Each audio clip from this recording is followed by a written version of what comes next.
ప్రభునందు ప్రియులైన మీకందరికీ యేసుక్రీస్తు ప్రభువారి నామంలో శుభవందనాలు తెలియజేస్తూ ఉన్నాం.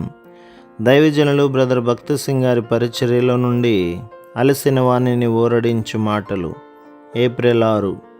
నీతిమంతునికి కలుగు ఆపదలు అనేకములు, వాటన్నిటిలో నుండి యెహోవా వానిని విడిపించును. కీర్తన గ్రంథం 34వ అధ్యాయం 19వ వచనం. ఆయన అనుమతించు అనేక పరిశోధనల ద్వారా ప్రభువు మనకు అనేక ఆత్మీయ పాఠములు నేర్పించగోరుచున్నాడు. 1. మనము యేసు ప్రభువును మన స్వంత రక్షకునిగా అంగీకరించినప్పుడు ఆయనే మన నీతి యగును. అందరికీ కనబడు రీతిగా యోబు యథార్థ వర్తనుడును న్యాయవంతుడునై దేవుని యందు భయభక్తులు కలిగి చెడుతనము విసర్జించినవాడు. యోబు గ్రంథం 1వ అధ్యాయం 1వ వచనం. అయినప్పటికీ అతడు శ్రమల కర్మాగారము ద్వారా వెళ్ళిన తర్వాత అదే యోబు గ్రంథం 42వ అధ్యాయం 5-6లలో ఈ విధంగా చెప్పుచున్నాడు. వినికిడి చేత నిన్ను గూర్చిన వార్త నేను వింటిని, అయితే ఇప్పుడు నేను కన్నులారా నిన్ను చూచుచున్నాను. కావున నన్ను నేను అసహించుకుని ధూళిలోనూ బూడిదలోనూ పడి పశ్చాత్తాపడుచున్నాను. యోబు బాధాకరమైన శ్రమల ద్వారా వెళ్ళిన తర్వాతనే తన నిజ స్వభావము పాపయుక్తమైనదని చెడిపోయినదని చూడగలిగెను. పరిశుద్ధుడు, జీవము గలవాడు, నీతిమంతుడునైన దేవుని గూర్చిన వ్యక్తిగత అనుభవం ద్వారానే తాను నీతిమంతుడుగా కాగలడని గ్రహించెను. 2. శ్రమల ద్వారానే మనము బలమైన నిజమైన విశ్వాసమును పెంపొందించుకొనగలము. పేతురు రాసిన మొదటి పత్రిక 1వ అధ్యాయం 7వ వచనం. అది అనేక విధములైన శుద్ధి చేయు అగ్ని ద్వారా వెళ్ళినప్పుడే నిష్కళంకముగాను ప్రకాశమానముగాను కాగలదు. 3. మనము సరైన మార్గంలో నుండుటకు ఈ శ్రమలు సహాయపడును. శ్రమ కలుగక మునుపు నేను త్రోవ విడిచితిని, ఇప్పుడు నీ వాక్యమును అనుసరించి నడుచుకొనుచున్నాను.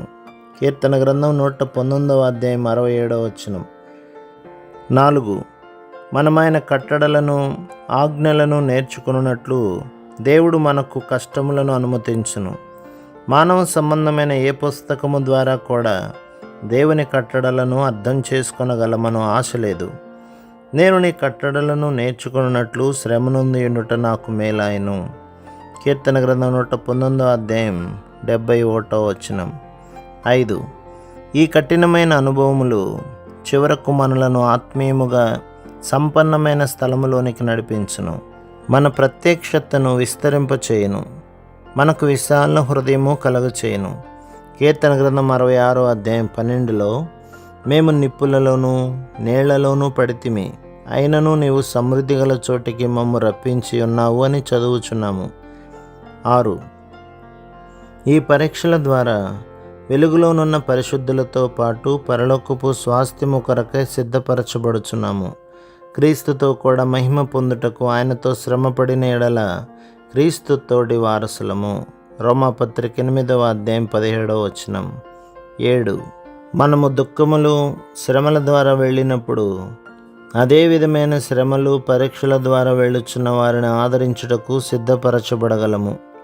కొరింథీయులకు రాసిన 2వ పత్రిక 1వ అధ్యాయం 4వ వచనం.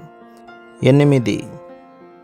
యేసుక్రీస్తు ప్రభు యొక్క నామము కొరకు మనము అపహసించబడి హేళన చేయబడిన ఎడల ఆయనతో మన ఏకత్వము యొక్క విలువను చక్కగా గ్రహించగలము. మత్తయి సువార్త 10వ అధ్యాయం 24-25 వచనాలు. శిష్యుడు బోధకుని కంటే అధికుడు కాడు, దాసుడు యజమానుని కంటే అధికుడు కాడు. శిష్యుడు తన బోధకుని వలె ఉండినా చాలును అని మనము చూచుచున్నాము. 9. శ్రమలు మనలను దీనులుగా చేయును.